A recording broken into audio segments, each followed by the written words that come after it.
역사 속에서 교회의 모습을 잘 보여주는 말이 있습니다. 그것은 바람이 불길을 더 크게 만든다라는 말이 있습니다. 불을 꺼트릴 것 같은 바람이 오히려 그 불을 활활 타오르게 만드는 것이죠.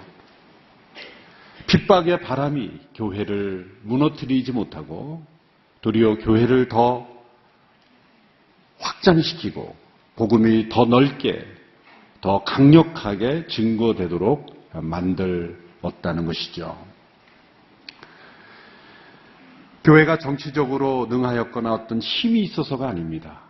이것은 역사를 주관하신 하나님의 승리를 보여주는 것이요. 그리고 복음 증거를 통해 교회를 통해 역사하시는 하나님의 승리를 우리에게 보여주는 것입니다. 복음 전파의 역사는 언제나 이렇게 대반전을 이룹니다. 예루살렘 교회에 큰 핍박이 일어났습니다. 사도들을 제외한 모든 사람들이 다 뿔뿔이 흩어질 정도로 큰 핍박입니다.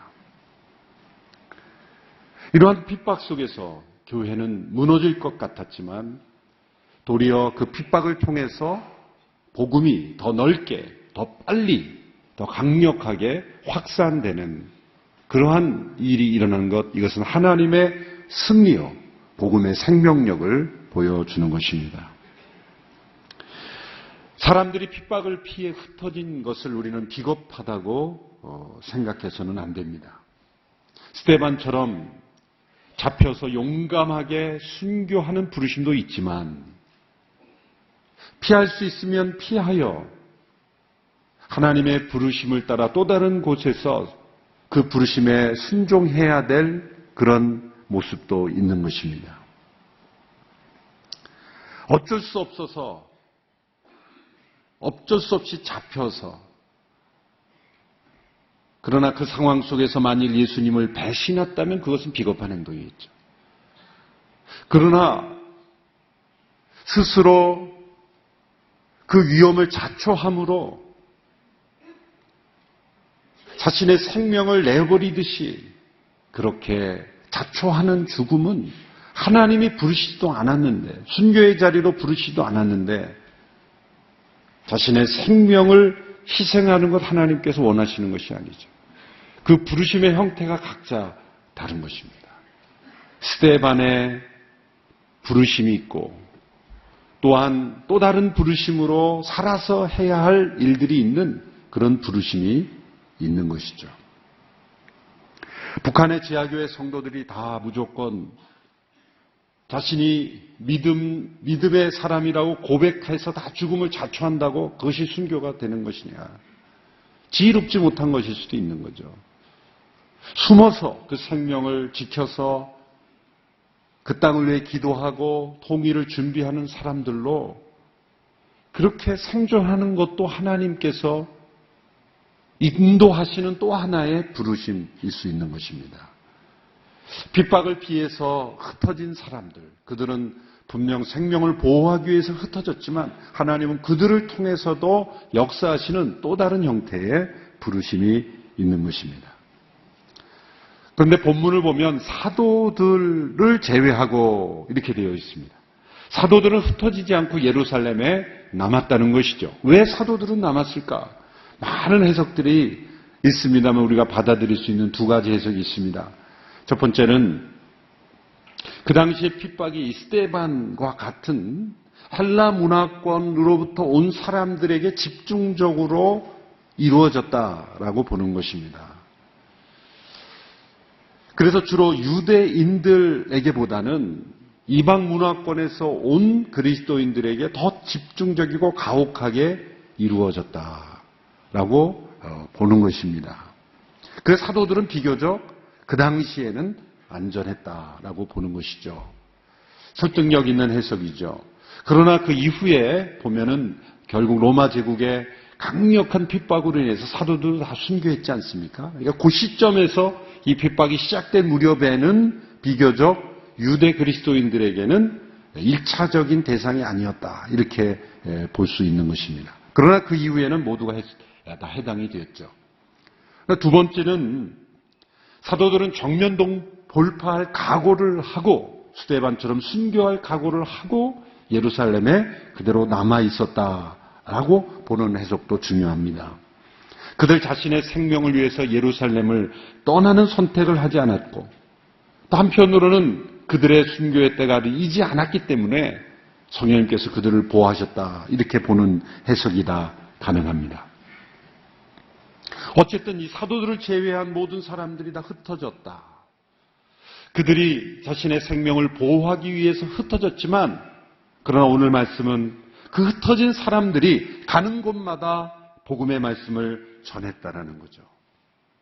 복음을 무너뜨리려는 사람들의 시도가 도리어 복음을 퍼뜨리는 결과를 낳았다는 것이죠.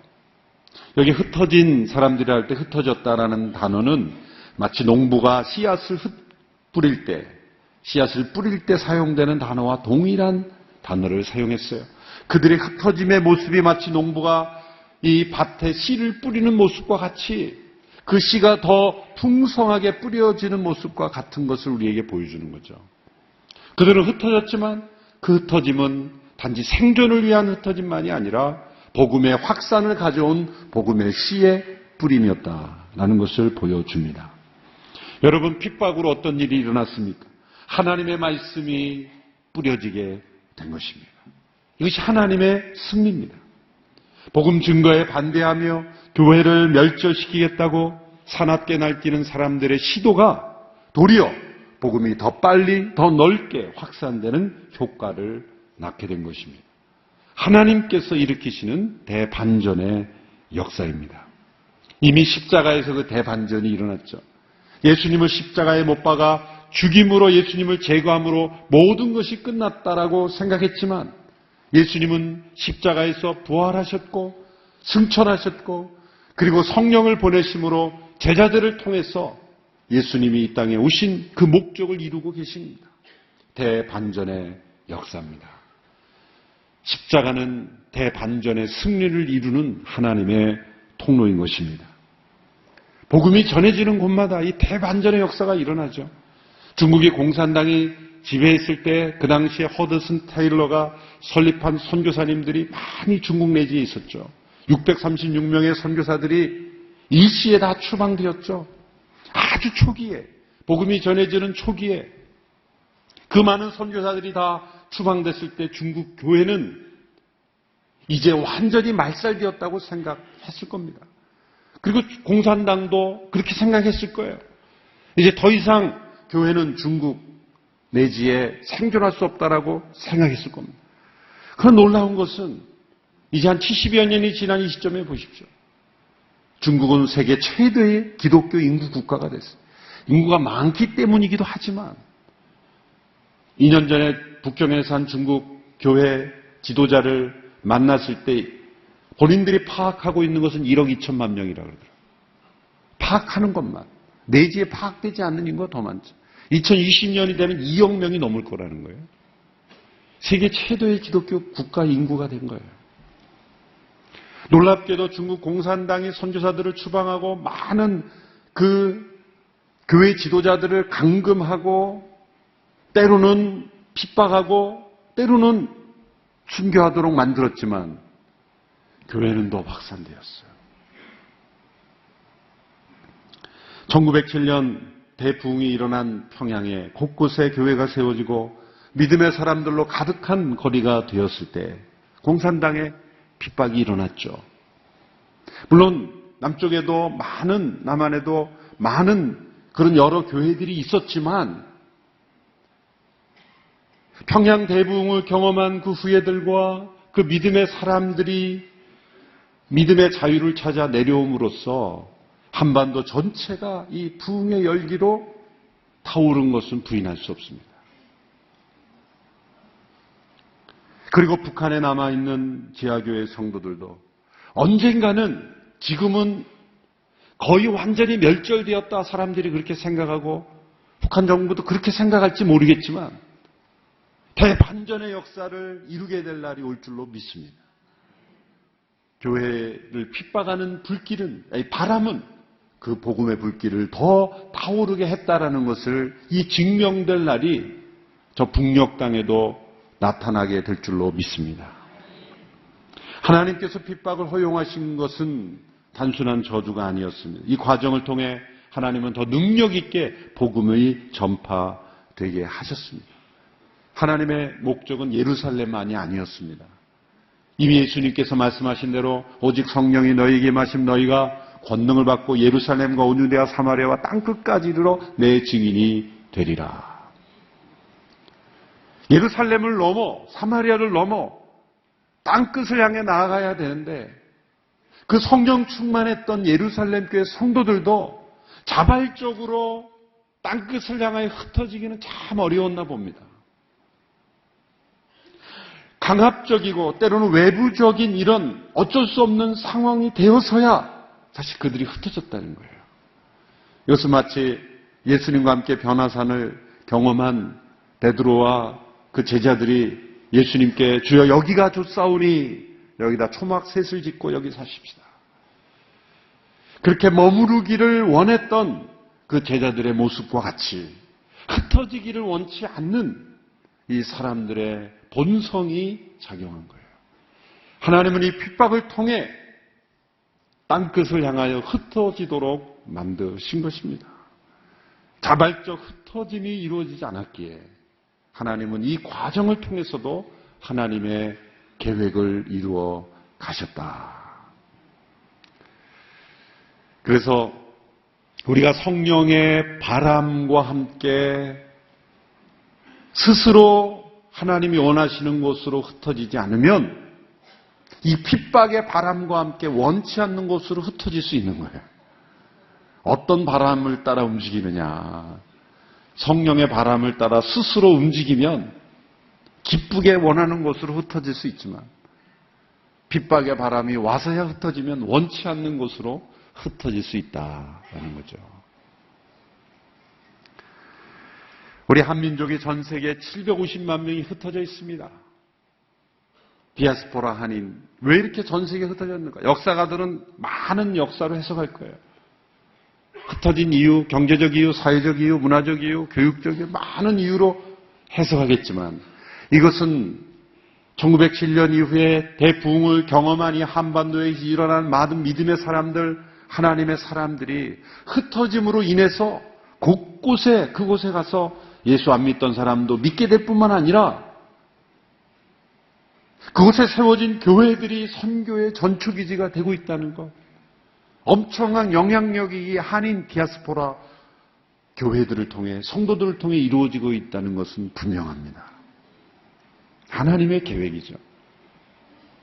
많은 분들이 그 이민을 떠나고 디아스포라가 되었을 때 이유는 다 각기 달랐을 거예요. 사업상, 경제, 자녀 문제 여러 가지 이유로 흩어졌지만 그 흩어짐을 통해 하나님은 새로운 일을 행하신 거죠. 하나님은 언제나 이렇게 대반전의 역사를 이루시는 하나님이십니다. 따라서 내가 처한 어떤 어려운 문제, 해결되지 않는 어떤 핍박과 같은 그러한 답답한 상황은 하나님께서 대반전을 이루시려는 이 전반부의 상황일 수 있다라는 것을 볼 수 있어야 합니다. 이 핍박과 흩어짐 그 자체는 최악의 상태죠. 예루살렘이 최악의 상태였지만 그러나 하나님은 최악의 상태에서 최선을 이끌어내시는 하나님이십니다. 절망 속에 희망을 만들어내시고 좌절 속에 새로운 그러한 축복을 만들어내시는 하나님인 줄로 믿습니다. 복음 전파의 역사가 이렇게 대반전을 이루기까지는 엄청난 영적인 싸움을 겪습니다. 이 핍박이라고 하는 것은 어떤 영적 싸움의 한 가지 표출에 지나지 않는 것입니다. 여러분, 왜 사람들이 예수님의 제자들을 그렇게 가두고 죽이려고 했을까요? 그들이 사회에 어떤 악한 영향을 미쳤습니까? 제거돼야 될 그런 불순분자들입니까? 아니죠. 왜 제자들을 죽이려고 합니까? 왜 교회를 역사적으로 핍박했어요? 왜 공산당들이 교회를 그토록 제거를 했습니까? 교회가 악의 축입니까? 교회가 악한 일을 했습니까? 예배드리고 그리고 이웃을 향하여 사랑을 나누고 교회가 존재하는 곳마다 악이 창궐한 적이 없어요. 왜 교회를 공산당과 그러한 사람들이 핍박했을까요? 그것은 그들 이면에 그들을 사로잡고 있는 어떤 세력이 있다는 것을 보여주는 거예요. 사울의 모습을 보십시오. 그는 유대 최고의 엘리트 중에 엘리트였죠. 가말리엘이라고 하는 최고의 율법학자로부터 사사를 받은 그런 엘리트입니다. 그런 지성인이 오늘 본문에 나온 그의 모습을 보십시오. 8장 1절에 보면 이렇게 되어 있습니다. 사울은 스데반이 죽게 된 것을 당연하게 여겼습니다. 아무 죄도 없고 사회에 악을 끼치지도 않았는데 그러한 스데반을 돌로 쳐 죽인 것을 당연하게 여기는 그 지성의 무서움. 그의 지성은 그것을 당연하게 합리적인 것으로 여겼다는 거예요. 얼마나 무섭습니까? 8장 3절에 보십시오. 우리 같이 한번 읽어볼까요? 사울의 모습입니다. 그러나 사울은 교회를 파괴하면서 집집마다 돌아다니며 남자와 여자를 가리지 않고 끌어내 그들을 감옥에 보냈습니다. 이 파괴적인 모습을 보십시오. 사람의 제정신이라면 이렇게 할 수 있겠습니까? 제정신이 아닙니다. 제정신이 아닙니다. 지구상 곳곳에 일어나는 테러 집단과 악한 집단 지도자들, 교회를 핍박하는 지금도 중동 지역에서 일부 그리스도인들만 찾아내서 몰살시키는 그런 사람들을 보면 제정신이 아니죠. 뭔가 악한 세력에 사로잡혀 있는 겁니다. 사울을 보면 그는 스스로는 합리화하면서 당연하게 여기면서 해야 할 일을 한다고 열심히로 열정을 다해서 이런 일을 하지만 무엇인가에 사로잡혀 있는 거예요. 무엇인가에 사로잡혀 있는 거예요. 이것은 영혼을 두고 벌어지는 하나님과 사단의 전쟁 속에 있다는 거예요. 하나님은 어떤 세력도 다 이기시죠. 문제는 자유의지를 가진 인간들이 하나님을 떠나 사단의 세력에 사로잡혀 있기 때문이에요. 악한 세력들의 움직임이 없다면, 그냥 사람들로만 존재한다면 이렇게 복음과 교회를 핍박할 이유가 없는 거예요. 이것은 영적 전쟁입니다. 영적 전쟁. 지금 지구상 곳곳에 일어나는 많은 일들도 다 영적 전투입니다. 한편 복음이 전해진 사마리아에서 어떤 일이 일어났는지를 한번 보십시오. 5절에서 8절의 말씀입니다. 우리 같이 함께 읽겠습니다. 시작. 빌립은 사마리아에 있는 한 도시에 내려가서 사람들에게 그리스도를 전했습니다. 빌립의 말을 듣고 그가 일으키는 표적들을 본 사람들은 모두 그의 말을 주의 깊게 들었습니다. 많은 사람들에게 붙었던 더러운 귀신들이 찢어질 듯한 소리를 지르며 떠나갔고 많은 중풍 환자들과 지체장애인들이 나왔습니다. 그리하여 사마리아 도시 안에 큰 기쁨이 생겼습니다. 사도행전의 저자인 누가는 직업이 의사입니다. 과학적 사고방식에 친숙한 사람입니다. 그 의사의 시각으로 일어나는 일들을 봤을 때 무엇이 육체적인 질병이고 무엇이 영적인 귀신에 사로잡힌 현상인지를 잘 구별했다는 거예요. 그리고 지금 이 사마리아에서 일어난 일들을 보면 사람들에게 붙어있던 귀신들이 떠나가고 육체의 질병이 낫는 그런 표적들이 나타났다. 이 표적들이 왜 필요합니까? 보이지 않는 영적 세력들이 존재한다는 것, 그리고 복음의 능력과 십자가의 능력은 그 영적 세력들을 능가하는 하나님의 능력이라는 것을 가시적으로 보여주어야만 사람들이 믿기 때문이죠. 예수님 믿고 구원받는다 말로 전하면 사람들이 지식으로만 생각하고 보이지 않는 어떤 영적 실체를 사람들이 자각하지 못하는 거예요. 그래서 어떤 분들은 예수 믿고 교회 처음 나오는 순간부터 이상한 일이 일어난다. 그게 당연한 겁니다. 왜? 영적인 전쟁이기 때문에요. 지금 미국에 가 계신 어떤 성도님이 제가 담당하던 그 공동체에서 어떤 일이 있었냐면 바로 이 서빙고에 출석하셨는데 병원 신방을 와달라 해서 이제 가봤는데 전도를 받고 예배당에 와서 예배를 드리는 순간부터 어떤 일이 일어났냐면 몸 안에서 이렇게 막 불룩불룩 뭐가 나오는 거예요. 주먹만한 게 뭐가 들어가 있는 것처럼 목에 이렇게 근데 올라갔다 내려갔다 이렇게 하는 거예요. 그리고 계속 그 더러운 막 가래들이 나오고 이상한 현상이 일어나는 거예요. 뭔가 내 안에 들어있다는 거예요. 귀신이 들어있는 거예요. 그 병원에 신방을 갔어요. 찬송만 부르면은 막 블룩블룩 위에 올라갔다 내렸다는 거예요. 무슨 엑소시스트 영화 보는 것처럼.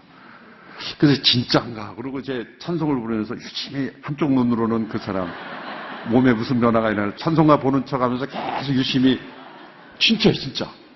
병원에 찬송을 제가 부르기 시작하는 순간부터 막 몸 안에 뭐가 블룩블룩 왔다 갔다 하는 거예요. 귀신이 들어있는 귀신. 그러니까 나중에는 귀신과 대화도 하거든요. 너 왜 들어왔냐? 왜 들어왔냐? 한 번에 제가 그때 한 번에 다 능력으로 나갔어야 제가 능력의 사람이 되는데 그 쉽지 않더라고요. 근데 한 1년 가까이를 기도했어요. 1년 가까이. 그런데 한 번에 나가는 역사도 있지만 서서히 좋아지는 경우도 있더라고요. 미국 LA에서 그분을 만났는데 다 좋아져서 완벽하게 좋아져서 열심히 섬기는 그런 가정으로 지금 잘 살고 있어요. 여러분, 보이지 않는 영적 전쟁이 분명히 존재합니다. 영혼들을 놓고 하나님과의 사단의 전쟁. 사실 하나님과 대등하게 싸운다는 게 아니라 말도 안 되지만 하나님은 능히 이기시지만 자유의지를 가진 인간이 하나님 편에 서지 않고 사단의 속임수에 속아 넘어가고 선택하기 때문에 이게 전쟁이 되는 거예요. 사마리아에서 이렇게 귀신들이 떠나가고 때로 육체의 질병이 낫는 이 표적과 기적이 나타나자 사람들은 빌립이 전하는 그 말씀을 듣게 된 거예요. 초점은 그 현상 자체가 아니라 표적 자체가 아니라 기적 그 자체가 아니라 하나님의 말씀을 귀 기울여 듣게 하기 위해서 이런 표적들이 반드시 필요한 것입니다. 복음이 증거되고 영혼이 구원받기 위해서 그래서 이 표적들이 나타나는 거예요. 믿지 않는 남편들을 이제 12월 21일 비긴 어게인 제목으로 초청하지만 어떤 가정은 그 집회에 참석한다는 것 자체가 기적인 가정도 있을 거예요. 있을 수 없는 일. 그러나 그런 일도 일어날 줄로 믿습니다. 이 영적 전쟁이에요.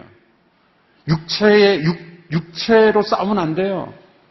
목소리로 싸워서 제 앞에서 끌고 오려고 그러면 안 됩니다. 영적 싸움이에요. 하나님의 영이 역사하셔서 그들을 인도하는 일에 하나님의 표적을 보여달라고 기도해야 합니다. 이런 영적 싸움을 어렵게 하는 것은 이 세상에 미혹하게 하는 가짜들이 많기 때문이에요. 사단이 그 흉악한 모습을 있는 그대로 나타내며 활동하면 사람들이 믿겠습니까? 등을 돌리고 떠나죠. 그러니까 탈을 쓰고 아름다운 지성의 모습으로 문화의 모습으로 아름다운 문화를 포장을 하고 사람들을 현혹하는 거죠. 이 사마리아 도시에서 사람들에게 영향을 미치고 있던 한 사람을 기록하고 있죠. 시몬이라는 사람입니다. 이 사람은 마술로서 모든 사람들의 관심을 끌고 영향을 미치던 사람들이라고 기록하고 있습니다. 여러분, 마술사 한 사람이 이토록 오랫동안 영향을 미치는 사회 상상해 보셨습니까? 아침 신문에 헤드라인이 오늘은 시몬이 어떤 마술을 보여주는가? 그게 헤드라인이 되어 있는 사회는 얼마나 허망한 사회입니까? 여러분, 세상은 잘 속습니다. 시몬 같은 사람들이 사마리아에서 성공을 거두는 거 보면 사람들이 얼마나 어리석은지를 알 수가 있습니다. 그 시대 사마리아 사람들은 마술과 점성술과 마법의 희생자들이었죠. 그러니 어떤 사회보다도 귀신들이 더 활동하는 사회였지 않겠습니까? 서구 문화에서 시작된 할로윈, 귀신을 부르는 거예요. 제가 뉴저지에 살던 집 근처에 가보면요, 이 할로윈 시즌이 되면 공동묘지를 만들어 놓는데 세상에 온갖 귀신들은 다 갖다 놓은 것 같아요. 그거는 모양이지만 진짜 귀신이 있을 거예요. 그게. 모양만이 아닙니다. 문화라는 이름으로 귀신을 가지고 불러오는 거예요. 여러분, 이 시대의 시몬이라고 할 수 있는 사람을 저는 단연코 이 시대 최고의 지성인이라고 사람들이 말하고 있는 리차드 도키스 같은 사람이에요. 옥스퍼드 대학 교수를 역임했죠. 만들어진 신이라는 그런 책을 써서 그 사람은 다윈은 하나님처럼 숭배하는 사람이에요. 다윈. 저도 그 책을 오래전에 읽었지만 어제 그래서 설교 준비하면서 유튜브에 올라온 그 사람의 강의를 어느 미국의 유명한 대학에서 강의를 한번 쫙 들어봤어요. 30분 강의를 하는데 말끝마다 다윈이 말하기를 다윈은 뭐 신이에요, 신. 진화 생물학자죠. 자신을 가리켜 자기는 전투적 무신론자라 그래요. 밀리턴트 에이티즘이라고 해요. 전투적 무신론은 단지 자기만 무신론인 게 아니라 무신론을 변증하고 증거해서 유신론자들을 다 무신론자들로 만들겠다는 거예요. 그 말이 얼마나 교묘한지 모릅니다. 이 사람은 언어의 마술로 사람들을 현혹하는 사람이에요. 다윈의 진화론이 왜 성경보다 위대한지를 그 복잡한 단어들로 젊은이들을 현혹하는 거예요. 시몬이 물리적인 마술로 사마리아를 사로잡았다면 그러한 사람들은 언어의 마술이에요. 언어의 마술이에요. 말을 그럴싸하게. 지적 설계 이론이 맞으려면 더 복잡한 존재가 있어야 되지 않나. 그런데 그 복잡성은 다윈의 진화론에서만 발견된다. 이런 식으로 막 끌어가면서 젊은이들을 현혹하는 거예요. 사람들은 자기가 자기가 못 알아듣는 말을 하면 자기보다 유식한 사람인 줄 알아요. 속지 마세요. 여러분이 못 알아들은 말을 하면 그 사람이 무식한 거예요. 복음은 못 알아듣는 말이 아닙니다. 내가 못 알아듣는다고 여러분 자신을 자책하지 마시고 현란한 말로, 언어의 마술로, 현란한 논리로 사람들을 현혹하는 이 시대에 소위 지성인이라고 하지만 하나님 없는 그런 지성을 여러분 사로잡히지 않게 되기를 바랍니다. 그것이 이 시대의 또 하나의 사마리아가 되어가는 거예요. 이러한 영적 전쟁에서 승리할 수 있는 것은 하나님 나라와 예수 그리스도의 복음뿐입니다. 복음 전파 자체가 영적 전쟁의 승리의 비결입니다. 단순하고 순전한 복음. 헬라 사람들에게는 어리석어 보인다라고 말했던 이 복음이, 십자가의 복음이 영적 전쟁의 승리의 비결인 줄 믿으시기 바랍니다. 8장 6절에 보면 우리 같이 읽어볼까요? 시작. 빌립의 말을 듣고 그가 일으키는 표적들을 본 사람들은 모두 그의 말을 주의 깊게 들었습니다. 표적을 통해서 그 빌립의 전하는 말씀을 들었다는 거예요. 여러분이 빌립을 통해서 사마리아의 복음이 전해진 것은 매우 중요하죠. 왜 그렇습니까? 수백 년 동안 내려왔던 유대와 사마리아의 역사적 앙금, 그것은 우리가 과거 일본에 대해 가지고 있었던 상처 때문에 가지는 반감을 넘어서는 겁니다. 그것과 비교할 수 없는 반감이에요. 사마리아 지역은 가서도 안 되는 지역이에요. 땅도 밟지 말라고 가르쳤던 거예요. 주전 722년에 아시리아에 의해서 사마리아 지역이 점령당하고 그 아시리아의 3인 정책에 의해서 피가 섞이고 혼혈이 되어서 순결을 잃어버렸다고 여겼던, 그래서 유대는 사마리아를 버려진 민족, 상종하지 못할 그런 순결을 잃어버린 우리 민족이 될 수 없다라고 했던 그런 사마리아. 오히려 이방인들보다 더 나쁘게 보면서 사마리아 사람들을 혐오하고 그리고 싫어했죠. 그래서 예수님은 그 사마리아로 지나가시면서 그 사마리아의 한 여인을 만나주신 예수님, 그들의 역사적 편견을 깨는 예수님이셨죠. 어쩌면 이 빌립이 갔던 그 도시가 수가성이었다면 예수님께서 그때 전도해 놓으신 수가성의 여인이 아마 빌립의 동역자가 되지 않았을까? 이것은 저의 상상이니까 믿지는 마십시오. 복음의 역사는 어떤 문화적, 역사적, 심리적 장벽도 뛰어넘는 역사를 이룬다는 거예요. 복음의 역사 앞에는 장벽이 있을 수 없다. 복음의 대반전의 역사는 영적 전쟁에서 승리할 뿐만 아니라 인간이 만들어놓은 어떤 장벽도 다 무너뜨리는 거예요. 그러므로 교회 안에 어떤 장벽이 있다는 건 그건 복음을 믿는 교회가 아닌 거예요.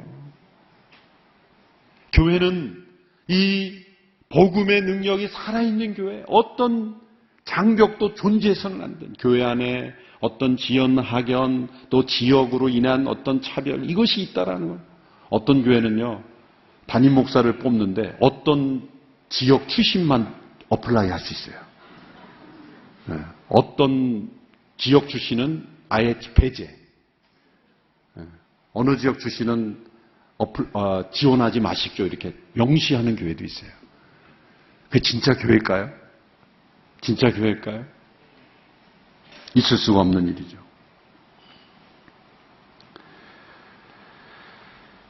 이 사도신의 복음 증거 역사가 오늘 이 시대에도 동일하게 나타난다면 어떤 장벽도 무너지는 거예요. 우리가 어떤 인종에 대한 편견도 다 뛰어넘어야 되는 거예요. 그래서 왜 일본에서 계속 러브소나타에서 그렇게 일본의 복음 전하느냐 이렇게 부정적으로 생각하시면 그 여러분 마음속에 편견이 있는 거예요. 뛰어넘어야 돼요.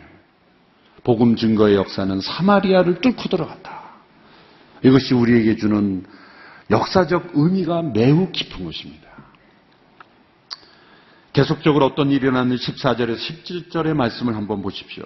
14절, 17절 시작.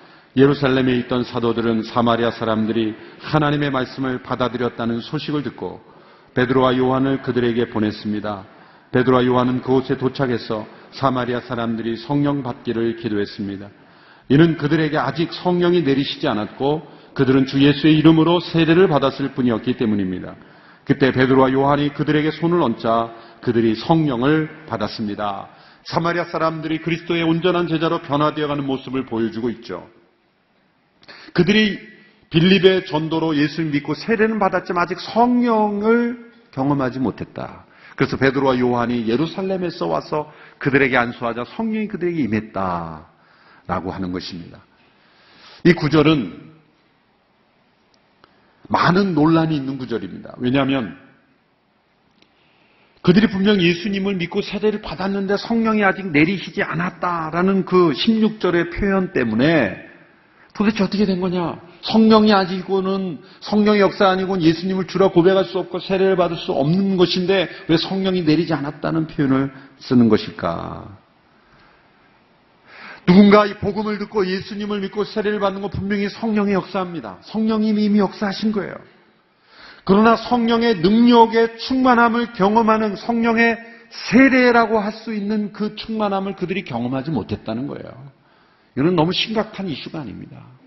신학자들에게 좋은 먹잇감이 될지언정 이건 아무 문제가 아니에요. 예수님을 믿고 고백했지만 능력과 확신이 없이 살아가는 사람이 얼마나 많습니까? 그렇죠? 나도 예전에 세례 받았어요. 그러면서도 불신자처럼 살아가는 사람이 얼마나 많아요. 믿고 세례 받은 것도 성령이 일반적인 역사입니다. 그러나 그리스도의 온전한 제자로 살아가지 못하는 사람은 성령 세례를 받지 못한 사람이에요. 그래서 이들에겐 이것이 연속적으로 나타났다는 거예요. 어떤 사람에게는 많은 시간이 지난 후에 나타나기도 해요. 어떤 사람은 물 세례를 받기 전에 성령 세례를 먼저 받고 나중에 물 세례를 받는 사람도 있어요. 이 순서의 차이가 다를 뿐이에요. 중요한 것은 성령의 충만한 세례를 경험해야 한다는 거예요. 결론은 그거예요.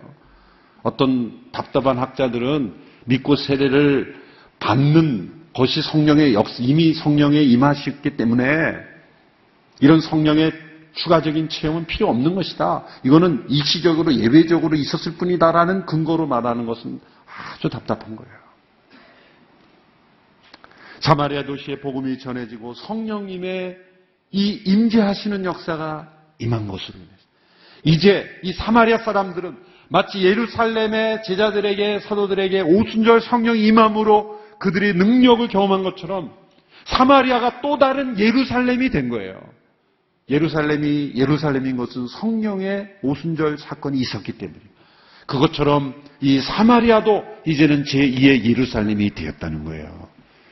평양이 제2의 예루살렘을 경험한 것처럼 서울이 제2의 예루살렘을 경험한 것처럼 복음이 전해지는 곳마다 오순절의 성령이 임하실 때마다 그것은 능력의 공동체가 된다는 거예요. 이 사마리아 도시에 큰 기쁨이 임했습니다. 예수님 믿는 삶은 편협하고 재미없는 삶이 아니라 큰 기쁨이 있는 삶입니다. 왜냐하면 환경의 변화와 상관없습니다. 우리의 내면에서부터 흘러나오는 기쁨이기 때문이죠. 환경이 좋으면 기쁘고 환경이 나쁘면 기쁘지 않은 기쁨이 아니라 우리 내면에서부터 흘러나오는 기쁨이기 때문에 환경과 상관없습니다. 여러분, 진정한 기쁨은 부산물로 주어지는 거예요. 행복이나 기쁨 자체를 추구하면 주어지지 않습니다. 성경은 이렇게 말합니다. 의를 추구하는, 의에 목마르고 그리고 의를 추구하면 기쁨과 행복이 찾아온다. 기쁨과 행복은 부산물로 간접적으로 주어지는 거예요. 주 안에서 기뻐하라고 했습니다. 주님 안에 거하려고 할 때 이 기쁨과 행복은 따라오는 거예요. 왜? 죽음을 이기신 부활의 생명이 주님 안에 있기 때문에 죽음 앞에서도 기뻐할 수 있는 기쁨, 그것이 진정한 기쁨입니다. 사마리아 도시에 이 큰 기쁨이 임했던 거죠. 우리의 마음속에 이 큰 기쁨이 임했던 것처럼 복음이 전해진 곳마다 큰 기쁨이 임할 수 있도록 우리가 통로가 되기를 간절히 바랍니다. 이 시대에 많은 사마리아인들이 있습니다. 이 시대에 많은 사마리아 도시들이 있습니다. 그들에게도 이 복음이 증거됨으로 큰 기쁨이 전해지는 이 시대의 또 다른 사마리아인들, 또 다른 사마리아 도시에 큰 기쁨의 복음의 능력이 증거되는 일에 오늘의 교회가 계속해서 쓰임받을 수 있게 되기를 주님의 이름으로 축원합니다. 기도하겠습니다. 사마리아에도 큰 기쁨을 허락하신 하나님, 오늘 이 시대에 우리에게도 큰 기쁨을 허락하셨음을 감사합니다. 복음의 대반전의 역사를 우리를 통해서도 이루시고 이 시대에 시몬과 같은 이들에게 사로잡힌 도시들이 자유함을 얻고 그리고 복음의 능력을 체험하고 큰 기쁨을 경험할 수 있도록 우리를 사용하여 주시옵소서. 우리 안에 있는 모든 귀신들이 떠나가고 영적 전투에서 승리하며 그리고 하나님의 능력이 이 시대에 임하는 아름다운 공동체 되게 하여 주시옵소서. 예수님의 이름으로 기도합나이다.